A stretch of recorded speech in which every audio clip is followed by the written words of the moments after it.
AP CM Chandrababu sir పుట్టినరోజును పెద్ద పండుగలే చేసిరు కదా అభిమానులు కార్యకర్తలు. ఇక బాబు సార్ అయితే పొద్దుగాలనే భువనేశ్వరి మేడం తోటి విజయవాడలో ఉన్న అన్నా క్యాంటీన్కు వేయండు. మేడం తోటి కలిసి క్యాంటీన్లో సామాన్య జనాలతోటి ముచ్చట పెట్టుకుంటా సారు మేడంలు ఇద్దరు నాష్ట చేసిరు. గ్యాస్ కూడా వస్తుంది కదా, గ్యాస్ వస్తుందా? బస్సుల్లో ఎక్కడ పోవాలన్నా ఫ్రీగా తిరగచ్చు కదా. ఎక్కడ తిరుగుతున్నావా? ఎక్కడన్నా వెళ్తున్నావా?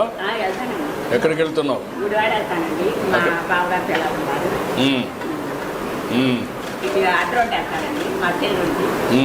ఏం చేస్తారయ్యా, ఏం చేస్తున్నారమ్మా, ఏం పేరమ్మా అని అడిగిగా వాళ్ళ మంచి చెడ్డలు అరుచుకున్నాడు సారు. ఎంతమంది పిల్లలు ఉన్నారు? వాళ్ళతోటి కలిసి తినుడే కాదు, మేడం సారు క్యాంటీన్లో తినేతందుకు వచ్చిన వాళ్ళు అందరికి వడ్డిచ్చిరు కూడా.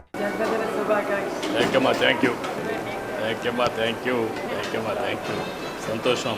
బాగున్నావా? ఇక అభిమానులు జనాలు సార్కు శుభాకాంక్షలు చెప్పిరు, కొంతమంది గిఫ్టులు ఇచ్చిరు, మంచిగా గ్రూప్ ఫోటోలు తీసుకొని పోయిరు.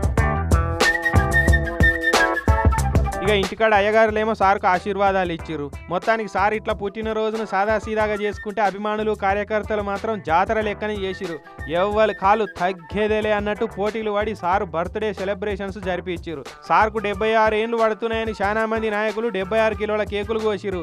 పనగానపల్లి కాడ మంత్రి బీసీ జనార్దన్ రెడ్డి సార్ అయితే కేక్ కోసి సర్కార్ దవాఖాన్ల పేషెంట్లకు బ్రెడ్లు పండ్లు వంచిపెట్టిండు. ఇట్లా